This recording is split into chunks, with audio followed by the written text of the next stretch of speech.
देखो, mutual funds में तो हमारी एक सीरीज चल ही रही है जिसमें मैं उन फंड्स को एनालाइज कर रही हूँ जो पिछले 1-1.5 साल से अंडर परफॉर्म कर रहे हैं। लेकिन आज से मैं स्टॉक्स की भी एक नई सीरीज शुरू कर रही हूँ और ऑनेस्टली मुझे लगता है कि ये सीरीज आप सबके लिए काफी यूजफुल होगी। इस सीरीज में मैं हर वीडियो के लिए 2 स्टॉक्स पिक करूंगी और ये कोई रैंडम स्टॉक्स नहीं होंगे, बल्कि वो टॉप 2 स्टॉक्स होंगे जिन्हें म्यूचुअल फंड्स ने रिसेंटली सबसे ज्यादा बाय किया है। देखो, वैसे तो म्यूचुअल फंड्स ना हर महीने बहुत सारे स्टॉक्स को खरीदते हैं, लेकिन जब एक ही स्टॉक को बहुत सारे अलग अलग म्यूचुअल फंड्स एग्रेसिवली खरीद रहे हो तो यूजुअली उसके पीछे कोई स्ट्रॉन्ग रीजन होता है। उस स्टॉक में कुछ ना कुछ तो ऐसा हो रहा होता है जो म्यूचुअल फंड्स को जल्दी दिख जाता है, लेकिन हम जैसे आम लोगों तक वो चीज थोड़ी लेट पहुंचती है। तो हमसे वो चीज मिस ना हो, इसलिए मैंने आपके लिए ये सीरीज शुरू की है। अच्छा, इस सीरीज से ना आप सबकी एक और शिकायत भी दूर हो जाएगी। आप सब बोलते हो ना कि स्टॉक बढ़ने के बाद तो हर कोई उसके ऊपर वीडियो बना देता है, बढ़ने से पहले बनाओ तो कुछ बात भी है। तो इसलिए भी मैंने ये सीरीज शुरू की है ताकि हम उन स्टॉक्स को पहले ही एनालाइज कर सके जिनमें म्यूचुअल फंड्स और बाकी दूसरे इंस्टीट्यूशंस का इंटरेस्ट अभी अभी बिल्ड होना शुरू हुआ है। अब एक बार मैं आपको जल्दी से ये बता देती हूँ कि ये सीरीज कैसे चलेगी। देखो, एवरी मंथ इस सीरीज की 3 वीडियोस मैंने अभी सोचा है कि बनाऊंगी, जिसमें एक वीडियो लार्ज कैप स्टॉक्स की होगी जिसमें निफ्टी 100 के वो टॉप 2 स्टॉक्स कवर होंगे जिन्हें म्यूचुअल फंड्स ने रिसेंटली सबसे ज्यादा बाय किया है। जैसे अभी मई चल रहा है तो अप्रैल में जिन 2 स्टॉक्स में सबसे ज्यादा बाइंग हुई है उन्हें कवर करेंगे। फिर ऐसे ही एक वीडियो मिड कैप स्टॉक्स की होगी और एक स्मॉल कैप की। और ऑनेस्टली अगर आप सबको ये सीरीज पसंद आती है तो ये लॉन्ग टर्म में काफी पावरफुल सीरीज बन सकती है, क्योंकि यहाँ हम तुक्के नहीं मार रहे बल्कि स्मार्ट मनी की मूवमेंट को समझकर एनालिसिस कर रहे हैं। तो अगर आपको इस सीरीज का कॉन्सेप्ट अच्छा लगा तो कमेंट्स में लाइक इट लिख देना, ताकि मुझे पता लगे कि आप सब इस सीरीज में जेन्युइनली इंटरेस्टेड हो और मैं इसे आगे लॉन्ग टर्म में कंटिन्यू कर सकूं। आप देखोगे तभी मैं आगे इसे कंटिन्यू कर पाऊंगी, क्योंकि अगर आप देखोगे ही नहीं तो मेरी मेहनत का क्या फायदा। तो if you like it please drop a comment you liked it. तो चलो अब शुरू करते हैं अपने आज के इस वीडियो को, और मैं शुरुआत कर रही हूँ स्मॉल कैप कैटेगरी से। और इस कैटेगरी का पहला स्टॉक जिसे अप्रैल महीने में म्यूचुअल फंड्स ने सबसे ज्यादा बाय किया है वो है पूनावाला फिनकॉर्प। इस स्टॉक में अप्रैल मंथ में म्यूचुअल फंड्स की एग्रेसिव बाइंग हुई है।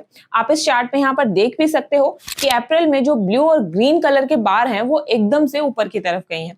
यहाँ ब्लू बार बता रहा है कि म्यूचुअल फंड्स के पास पूनावाला के टोटल कितने शेयर्स हैं, और ग्रीन बार हमें ये बता रहा है कि उस मंथ म्यूचुअल फंड्स ने कितने एडिशनल शेयर्स खरीदे हैं। पिछले महीनों से कंपेयर करें तो पहले ग्रीन बार ठीक से नजर भी नहीं आ रहा था, और अब अप्रैल में देखो ये कितना ऊपर पहुंच गया है।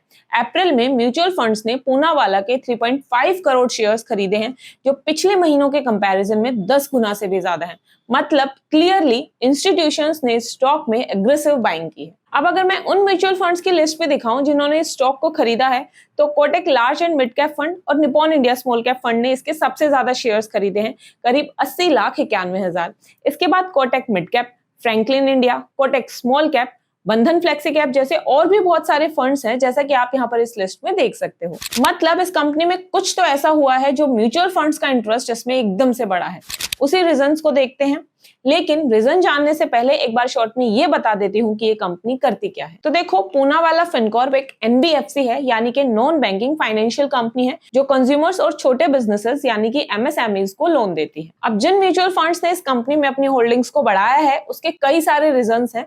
एक एक करके हम सब रीजंस को अच्छे से समझेंगे ताकि आपको भी कोई कंफ्यूजन ना रहे कि आखिर म्यूचुअल फंड्स इस स्टॉक में इतना इंटरेस्ट क्यों दिखा रहे हैं। तो सबसे पहला और सबसे बड़ा रीजन ये है कि इस कंपनी ने 2026 में 2500 करोड़ का QIP रेज किया है।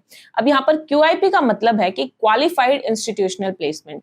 देखो क्या होता है ना, जब भी किसी कंपनी को बिजनेस एक्सपेंड करना हो तो उसे एक्स्ट्रा पैसे की जरूरत पड़ती है। अब ऐसे में कंपनी के पास 2-3 ऑप्शंस होते हैं, या तो वो लोन ले ले, या पब्लिक से पैसा उठा ले IPO के थ्रू, या फिर वो बड़े इन्वेस्टर्स जैसे कि म्यूचुअल फंड्स, इंश्योरेंस कंपनीज, इन सबको अपना शेयर बेच के पैसा रेज कर ले। तो जब कंपनी बड़े इन्वेस्टर्स को डायरेक्टली शेयर्स बेच के पैसा रेज करती है तो उसे QIP बोलते हैं। अब पूनावाला ने भी 2500 करोड़ की QIP रेज की है, और इंटरेस्टिंग बात यह है कि म्यूचुअल फंड्स ने इसमें एग्रेसिवली पार्टिसिपेट भी किया है, जिसकी वजह से म्यूचुअल फंड होल्डिंग्स भी यहाँ पर इंक्रीज हुई। अब दूसरा रीजन ये है कि कंपनी के लेटेस्ट क्वार्टर के रिजल्ट्स भी बहुत अच्छे आए हैं। कंपनी का नेट प्रॉफिट करीब 311% ईयर ऑन ईयर और 69.6% क्वार्टर ऑन क्वार्टर से बढ़ा है, जो शानदार है। साथ ही कंपनी के मार्जिन्स भी पिछले कुछ क्वार्टर्स के मुकाबले इंक्रीज हुए हैं, जैसे कि पिछले क्वार्टर में 12% थे और इस क्वार्टर में बढ़ के 17% हो गए हैं। इसके अलावा कंपनी का AUM जो है वो भी 69.4% से ग्रो हुआ है।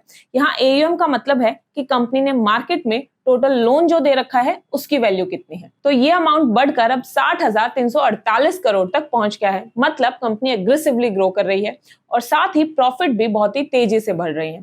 ये कॉम्बिनेशन म्यूचुअल फंड्स को काफी अट्रैक्ट करता है। इसके बाद तीसरा रीजन ये है कि कंपनी का ROA यानी कि रिटर्न ऑन एसेट्स इंप्रूव हुआ है। अब रिटर्न ऑन एसेट्स का मतलब है कि कंपनी जितना पैसा यूज कर रही है उसके अगेंस्ट कितना प्रॉफिट कमा रही है। अगर रिटर्न ऑन एसेट्स इंप्रूव होता है तो मतलब कंपनी ज्यादा एफिशिएंटली काम कर रही है। कंपनी की मैनेजमेंट का फोकस भी काफी टाइम से रिटर्न ऑन एसेट्स इंप्रूव करने पर था और अब ये बढ़कर 1.81% हो गया है। इतना ही नहीं, मैनेजमेंट ने लेटेस्ट कॉन कॉल्स में बोला भी है कि ये 1.81% एक नए बेसलाइन की तरह काम करेगा। मतलब मैनेजमेंट को लगता है कि कंपनी यहां से और इंप्रूव कर सकती है और शायद इसी वजह से म्यूचुअल फंड्स का कॉन्फिडेंस इस कंपनी पर और स्ट्रांग हुआ है। इसके बाद फोर्थ रीजन है कंपनी के NPAs यानी कि नॉन परफॉर्मिंग एसेट्स जो हैं वो कम हो रहे हैं। देखो, NBFC कंपनीज के साथ सबसे बड़ा रिस्क पता है क्या होता है कि लोन दिया पर वो वापस ही नहीं आया, इसी को NPA बोलते हैं। अब म्यूचुअल फंड्स और बड़े बड़े इन्वेस्टर्स जो है ना वो इस NPA को बहुत ही क्लोजली देखते हैं। पूनावाला का ग्रोस NPA 2025 के लास्ट क्वार्टर में 1.84% था, जो इस क्वार्टर में घट के 1.44% हो गया। मतलब बेड लोन्स अब धीरे धीरे कम हो रहे हैं, जो कि एक हेल्दी साइन माना जाता है। NPA के अलावा कंपनी की जो क्रेडिट कॉस्ट है वो भी घट गई है। क्रेडिट कॉस्ट वो पैसा होता है जो कंपनी को खराब लोन की वजह से गंवाना पड़ता है। तो अगर क्रेडिट कॉस्ट कम हो रही है तो मतलब कंपनी सेफर लोन्स दे रही है और रिकवरी अच्छी हो रही है। तो पिछले साल के लास्ट क्वार्टर में इनकी क्रेडिट कॉस्ट 3.14% थी, जो इस क्वार्टर में घट के 2.51% हो गई। तो यहाँ भी कंपनी का रिस्क मैनेजमेंट इंप्रूव होता दिख रहा है। अब इसके बाद फिफ्थ रीजन है स्ट्रॉन्ग प्रोडक्ट मिक्स। पहले कंपनी लिमिटेड कैटेगरीज में काम करती थी, लेकिन अब कंपनी नए लोन सेगमेंट्स लॉन्च कर रही है।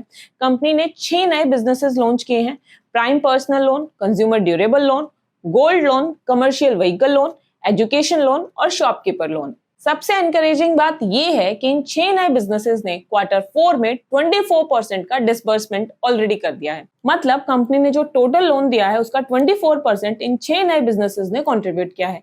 तो कंपनी अब मल्टीपल ग्रोथ इंजन्स क्रिएट कर रही है और किसी एक सेगमेंट पर डिपेंडेंट नहीं रहना चाहती। ये डाइवर्सिफिकेशन लॉन्ग टर्म में कंपनी को काफी हेल्प करेगा। अब सबसे बड़ा सवाल, क्या ये कंपनी आगे भी ग्रो कर सकती है? तो देखो, मैनेजमेंट का गाइडेंस तो काफी स्ट्रॉन्ग है। कंपनी को कॉन्फिडेंस है कि आने वाले टाइम में AUM यानी कि लोन बुक की ग्रोथ जो है वो 35 से 40% तक रह सकती है। और इस ग्रोथ को सपोर्ट करने के लिए कंपनी एग्रेसिवली लोन डिसबर्समेंट भी बढ़ाने वाली है। तो ये सब वो रीजंस थे जिसकी वजह से अप्रैल 2026 में म्यूचुअल फंड्स ने पूनावाला फिनकॉर्प में इतनी एग्रेसिव बाइंग दिखाई है। तो ये था हमारा फर्स्ट स्टॉक। अब अगर आपको मेरी किसी भी वीडियो का कंप्लीट डेटा एक PDF फॉर्म में चाहिए फ्यूचर यूज के लिए, प्लस स्टॉक से रिलेटेड करंट और एक्सक्लूसिव डेटा की PDFs भी चाहिए, तो आप मेरे चैनल पर जाकर ज्वाइन बटन पर क्लिक करके लेवल 1 मेंबरशिप ज्वाइन कर सकते हैं। इसके अलावा मोस्ट वेलकम नाम से एक लेवल 2 मेंबरशिप भी है, जिसमें PDFs के साथ साथ मैं अपने मेंबर्स के लिए स्पेशल मेंबर ओनली वीडियोस भी डालती हूँ एवरी मंथ। अभी आपको स्क्रीन पर कुछ latest PDFs and member only videos के स्नैपशॉट शो भी हो रहे होंगे, तो आप चाहो तो लेटेस्ट अपडेट्स के लिए ये मेंबरशिप ज्वाइन कर सकते हो। अब चलते हैं अपने दूसरे स्टॉक पर, जिसमें म्यूचुअल फंड्स ने सबसे ज्यादा इंटरेस्ट दिखाया है, और ये स्टॉक है पीरामल फाइनेंस। इसमें अगर म्यूचुअल फंड्स की होल्डिंग्स का ट्रेंड देखें तो पिछले कई महीनों से म्यूचुअल फंड्स इसमें अपनी होल्डिंग्स को बढ़ा रहे हैं। नवंबर 2025 में 1.9 करोड़ शेयर्स की होल्डिंग्स थी, जो आज अप्रैल तक 2.77 करोड़ हो गई है। तो बेसिकली मार्च और अप्रैल में एग्रेसिव बाइंग हुई है, जो दिखा रही है कि इंस्टीट्यूशंस इस कंपनी को लेकर काफी बुलिश हैं। अब सवाल ये आता है कि आखिर म्यूचुअल फंड्स को इसमें ऐसा क्या दिख रहा है जो इसे इतना एक्यूमुलेट कर रहे हैं। तो देखो, इसके रीजंस कई सारे हैं। सबसे पहला रीजन है क्रेडिट रेटिंग का अपग्रेड होना। इस लेटेस्ट क्वार्टर में क्रिजिल, ICRA और केयर, इन तीनों एजेंसीज ने कंपनी की रेटिंग्स को AA से बढ़ाकर AA+ कर दिया है। क्रेडिट रेटिंग एक कंपनी का फाइनेंशियल रिपोर्ट कार्ड की तरह होता है, और जितनी बेटर रेटिंग हो उतना ही ज्यादा ट्रस्ट और उतने सस्ते इंटरेस्ट पर कंपनी को फ्यूचर में पैसा मिल सकता है। अब मैनेजमेंट का ये मानना है कि उनकी बोरोइंग्स कॉस्ट 50 से 80 बेसिस पॉइंट्स तक कम हो सकती है, और अगर बोरोइंग कॉस्ट कम हुई तो कंपनी के प्रॉफिट्स बढ़ेंगे। इस वजह से म्यूचुअल फंड्स ने इस रेटिंग अपग्रेड को एक बहुत बड़ा पॉजिटिव पॉइंट माना है और अपनी होल्डिंग्स को इस स्टॉक में इंक्रीज किया। दूसरा रीजन है कि कंपनी का जो रिस्की बिजनेस था वो बिल्कुल क्लीन हो चुका है। समझाती हूँ कैसे। देखो, पहले पीरामल फाइनेंस का फोकस बड़े कॉर्पोरेट लोन्स पर था, जिससे होलसेल बुक बोलते हैं, और इन्वेस्टर्स को इसी चीज की टेंशन रहती थी, क्योंकि जो बड़े लोन्स होते हैं ना, उनमें रिस्क भी फिर ज्यादा ही होता है। लेकिन अब कंपनी ने धीरे धीरे उस रिस्की पोर्टफोलियो को बहुत कम कर दिया। पहले ये लेगेसी बुक टोटल AUM का 66% था, और अब ये घटकर 3% से भी नीचे आ गया है।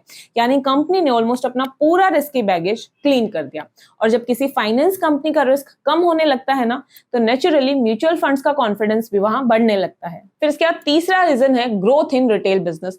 जैसा मैंने अभी आपको बताया कि पहले कंपनी का फोकस बड़े कॉर्पोरेट लोन्स पर था, लेकिन अब कंपनी आम लोगों को लोन्स देने पर ज्यादा फोकस कर रही है, जैसे होम लोन, पर्सनल लोन और स्मॉल बिजनेसेस लोन्स। इसका फायदा ये है कि रिस्क एक जगह कॉन्सेंट्रेटेड नहीं रहता। जैसे मान लो कंपनी ने किसी एक बड़े बिजनेस को काफी बड़े अमाउंट का लोन दिया और वो बिजनेस अब बैंकरप्ट हो गया, तो कंपनी का पूरा ही पैसा डूब जाएगा। लेकिन रिटेल बिजनेस में लोन बहुत सारे अलग अलग लोगों में डिवाइड हो जाता है, इसलिए रिस्क कंपैरेटिवली कम हो जाता है। और इंटरेस्टिंग बात यह है कि कंपनी का रिटेल लोन बुक सिर्फ 4 साल में 20,000 करोड़ से बढ़कर 85,000 करोड़ के ऊपर पहुंच गया है। अब कंपनी के टोटल बिजनेस का लगभग 85% हिस्सा रिटेल सेगमेंट से आ रहा है, यानी कंपनी का पूरा बिजनेस मॉडल ही काफी हद तक बदल चुका है, और ये चीज म्यूचुअल फंड्स को पसंद आ रही है। फिर उसके बाद फोर्थ रीजन है अट्रैक्टिव वैल्यूएशंस। यहाँ चार्ट में आप क्लियरली देख सकते हो कि पिछले 2 साल में ये स्टॉक सिर्फ 7.7% टाइम्स ही करंट PE से नीचे ट्रेड हुआ है। मतलब ज्यादातर टाइम स्टॉक इससे हायर वैल्यूएशंस पर ही ट्रेड करता रहा है। तो हम ये बोल सकते हैं कि कंपनी की फ्यूचर ग्रोथ के कंपैरिजन में इसकी वैल्यूएशन अभी थोड़ी रीजनेबल लग रही है। तो ओवरऑल इन दोनों कंपनीज में एक चीज कॉमन है, बिजनेस ट्रांसफॉर्मेशन। पूना वाला फिनकॉर्प एग्रेसिवली ग्रो कर रही है, नए लोन सेगमेंट ऐड कर रही है, और प्रॉफिट्स के साथ रिस्क भी इंप्रूव हो रहा है। वहीं पर पीरामल फाइनेंस अपने रिस्क के बिजनेस को क्लीन करके रिटेल लेंडिंग पर फोकस बढ़ा रही है, जिसकी वजह से म्यूचुअल फंड्स का कॉन्फिडेंस इसमें बढ़ रहा है। लेकिन एक चीज हमेशा याद रखना, सिर्फ म्यूचुअल फंड्स बाइंग देखकर ब्लाइंडली इन्वेस्ट मत करना। इस सीरीज का पर्पस स्टॉक्स सजेस्ट करना नहीं है, बल्कि ये समझाना है कि स्मार्ट मनी किस डायरेक्शन में मूव कर रही है और उसके पीछे रीजंस क्या हैं। बाकी कमेंट करके जरूर बताना कि आपको ये न्यू सीरीज का कॉन्सेप्ट कैसा लगा। अगर अच्छा लगा और आप चाहते हो कि आगे भी मैं इसे कंटिन्यू करूं, तो लाइक इट, कमेंट जरूर करना, ताकि मैं हर मंथ इसी तरह नए स्टॉक्स का एनालिसिस कर सकूं। Thank you so much for watching. See you guys in next video. Till then, happy investing.